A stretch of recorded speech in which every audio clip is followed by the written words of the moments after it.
Hello, xin chào tất cả mọi người nhé. Hiện tại mình đang đứng ở khu vực biên giới, con đường biên này này mọi người. Đúng nhỉ? Bên kia là của Trung Quốc nhá, mọi người có thể xem này. Đó. Rất là đẹp luôn. Về họ đang mở đường nhé mọi người nhé. Bên phía xa xa kia kìa. Đấy, đang mở đường sang bên này. Cái không khí rất là trong lành mọi người ạ.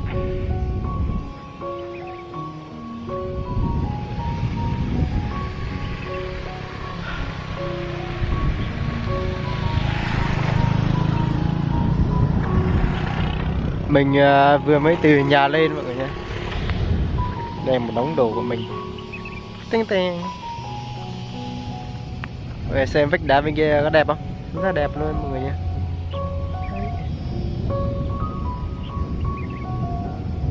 Đẹp quá. Và bên ở phía bên Trung Quốc, cái bên kia nó rất là dốc nha mọi người. Rất là dốc luôn. Làm ở đường cắt ngang qua đây luôn, rất là đẹp. Đây này có một con suối như này mọi người. Đó, mọi người có nhìn thấy không ạ? Rất là đẹp luôn. Đây phía sau mình có một cái tảng đá rất là to luôn.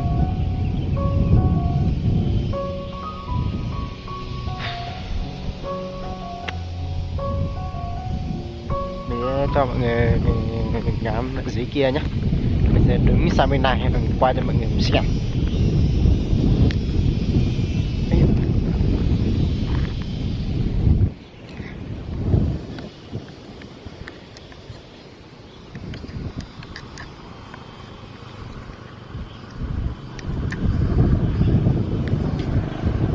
Dưới này mình thấy một đoạn ướt ướt dưới này mọi người.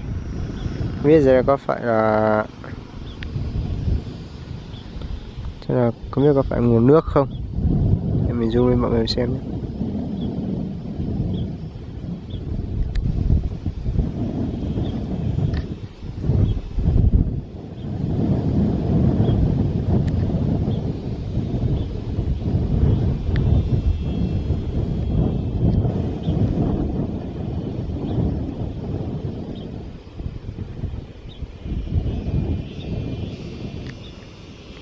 Giống kiểu hơi sương mù gì ấy nhỉ. Từ từ này mình kiểm tra lại cam của mình nhé mọi người nhé. Mình thấy bên kia mưa rồi mọi người ạ. Mọi người nhìn thấy gì không? Đấy. Còn cầu vòng đó mọi người. Wow. Bên kia đang mưa ấy mọi người ạ.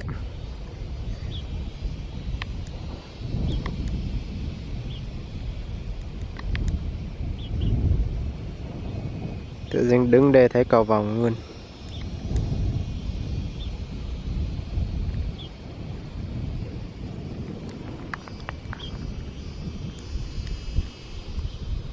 Bên kia đang mở đến bên kia rồi.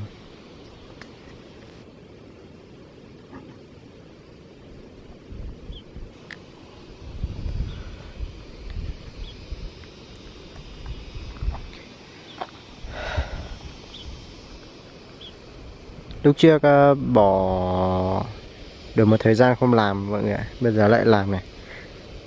Mình sẽ zoom cho mọi người xem nhé. Đây này, zoom qua bên kia luôn.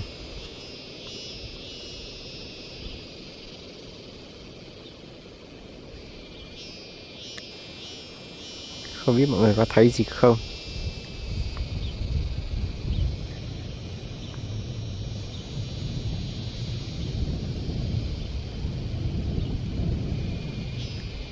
Hết cỡ rồi mọi người. Rung quá rung quá.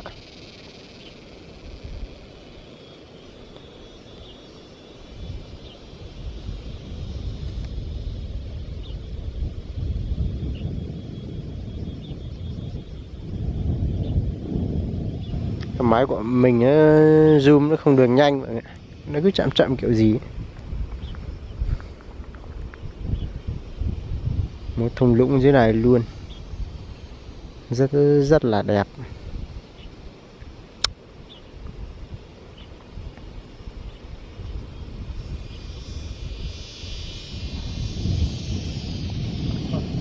Mình thấy cầu vồng này mọi người.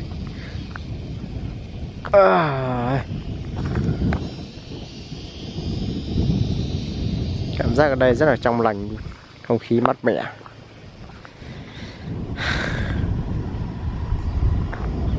Ở ngoài này có một cái bạn ngoài này mọi người nhé. Mình đứng ở đây mình uống nước, nghỉ ngơi một tí xong mình đi. Đây giống như một cái điểm dừng chân của mình.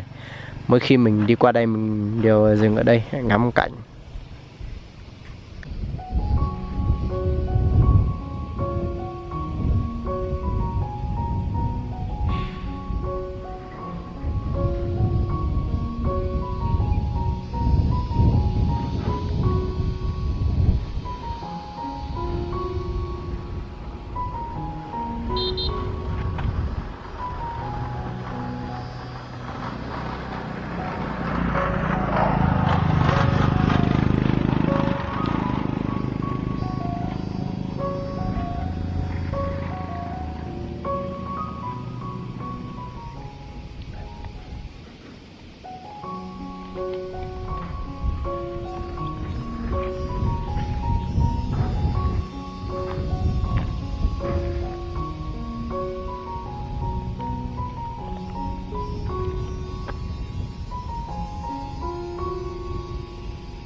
Ok thì mọi người ơi, vừa nãy mình có đứng ở bên kia đường nhá. Đó, phía xa xa bên kia kìa. Đấy. Mình quay cho mọi người xem bên kia rồi. Bây giờ đến bên này nhá. Đó. Một đoạn bên này nữa. Đây là cái phần đường này. Đấy. Đây có hai khúc cua, rất đẹp luôn.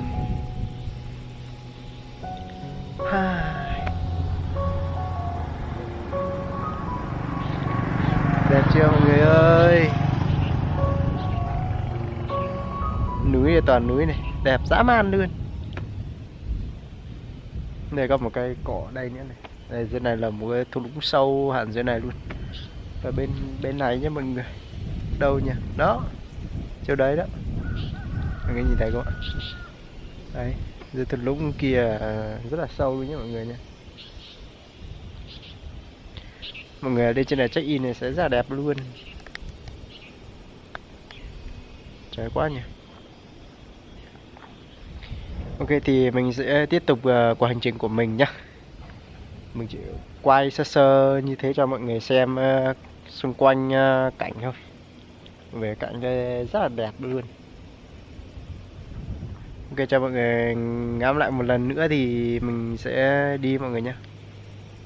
Đó. Kia có mấy xe kìa.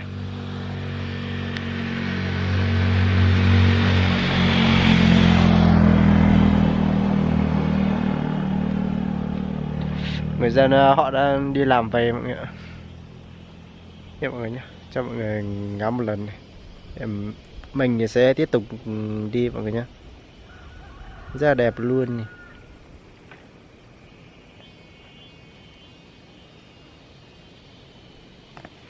Đó. Ok, mình sẽ lên xe và tiếp tục đi nhé.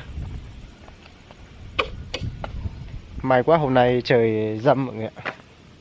Trời nắng chết, và trời mưa thì cũng dở.